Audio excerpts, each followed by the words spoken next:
Olá amigos e amigas, muito obrigado por acessar o canal Ramilfo Ensina. Hoje eu vou falar sobre uma parábola que eu intitulei como a parábola do Titanic versus a Arca de Noé. O que podemos aprender com isso? Veja nessa parábola.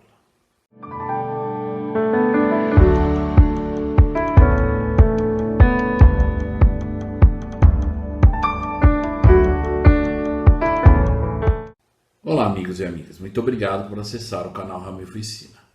Então, hoje eu vou compartilhar essa parábola que eu intitulei como a parábola do Titanic versus Arca de Noé.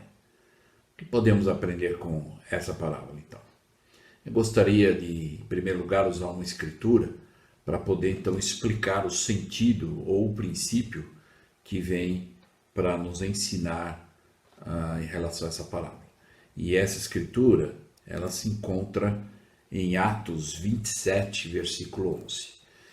Mas como eu tenho dito em alguns vídeos anteriores, quando nós estudamos as escrituras, que nós temos que conhecer o contexto da história para nós podermos entender então, talvez esse versículo em particular.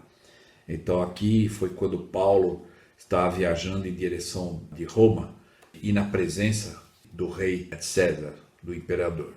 E nessa viagem, então, ele jejuou e ele também recebeu revelação pelo Espírito. Então ele, como um apóstolo de Jesus Cristo, ele usou do seu dom de vidência. Lembrar que nós apoiamos os profetas como profetas, videntes e reveladores. Então nesse momento Paulo estava usando o dom da sua vidência. E então ele teve uma revelação através do Espírito de que aquelas pessoas iriam, na verdade, sofrer naquela viagem. Iria acontecer um acidente, e até os versículos anteriores, do versículo 8, ele diz: e costeando ou com dificuldade, chegamos a um certo lugar chamado Bom Portos, perto da cidade de Lazéia. E passando muito tempo e sendo já perigosa a navegação, porquanto já também o jejum tinha passado. E Paulo então admoestava aqueles homens do navio. Vamos lembrar que Paulo, nesse momento, ele era de uma certa forma prisioneiro. Só que o homem que cuidava dos prisioneiros conhecia muito bem Paulo e sabia que ele era um homem bom. Então, ele quando disse isso, no versículo 10, dizendo-lhes: homens, vejo que a nossa navegação há de ser com dano e com muita perda, não só para o navio e a carga, mas também para a nossa vida. E aí então entra o versículo 11, que é exatamente o título da parábola. Parábola do navio Titanic versus o navio Arca de Noé.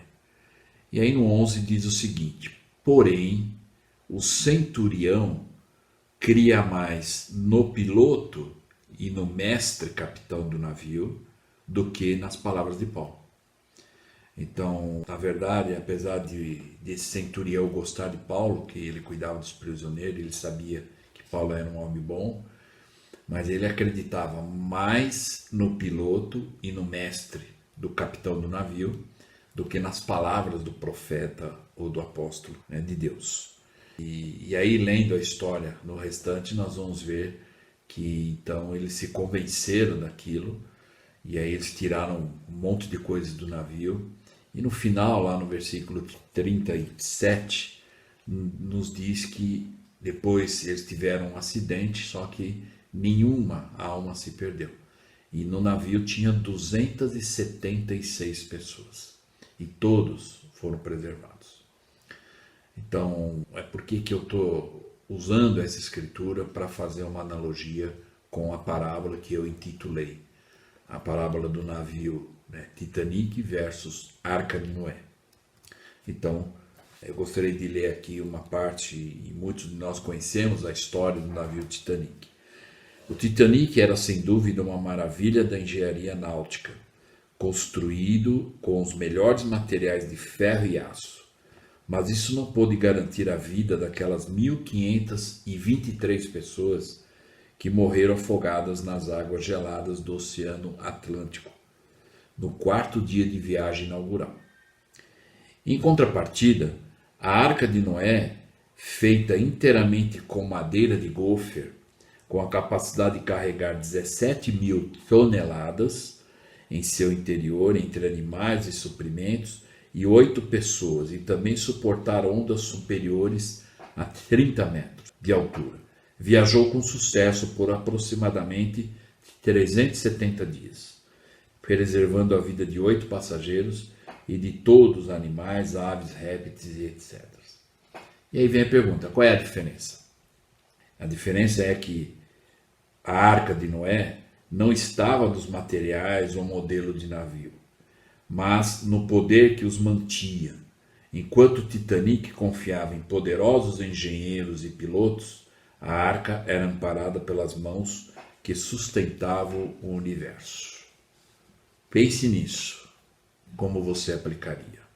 Então nós vemos aqui que o material do navio não era o mais importante, mas era a confiança naquele que criou os céus e a terra, que comanda os mares, que podem trazer mansidão ao mar e à criação. As Escrituras nos mostram uma experiência que Cristo, quando os apóstolos estavam meio com medo no barco, que estava no meio em alto mar, e o Senhor então ordenou que o mar se acalmasse, e no mesmo momento se acalmou.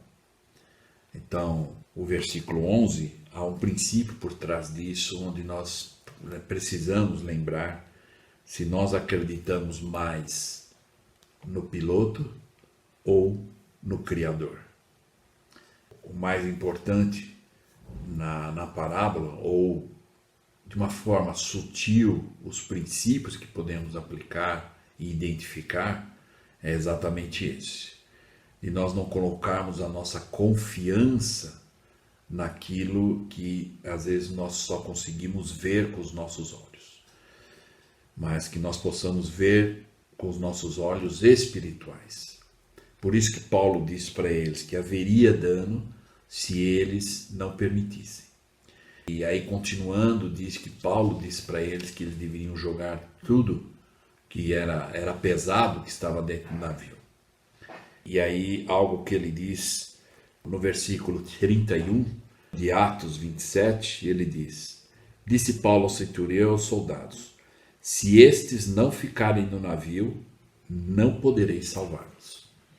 Então Paulo diz para eles, porque alguns, durante um momento lá, eles pensaram em pular do navio, que o navio estava em perigo. E então Paulo disse para o centurião que comandava eles, e disse assim: olha, se esses homens não ficarem no navio, eu não vou poder salvá-los. Então esse navio hoje é o Evangelho. Então se nós não ficarmos no Evangelho hoje, nós não poderemos ser salvos. Mesmo com os desafios, dificuldades, e nós aprendemos na última conferência geral com o presidente Oaks sobre a importância de nós termos a visão certa do porquê estamos indo na Igreja de Jesus Cristo. O foco maior e que nós temos que ter é que nós vamos lá para adorar Cristo, para podermos um dia sermos salvos. Por isso que Paulo falou, se vocês não ficarem no barco, eu não vou poder salvá-los. E aí vem a escolha também. Então cada um tem o direito de escolher se ficará no barco ou se vai sair do barco. E o barco que nós conhecemos hoje é o Evangelho de Jesus Cristo. Que possamos permanecer firmes no barco, que possamos confiar nos ensinamentos de Jesus Cristo e na doutrina e aplicá-la. Espero que você possa ter gostado dessa analogia e somente lembrando que aqueles que ainda não se inscreveram no canal, por favor, se inscrevam, ative o sininho e compartilhe com seus amigos. Muito obrigado e até o próximo vídeo.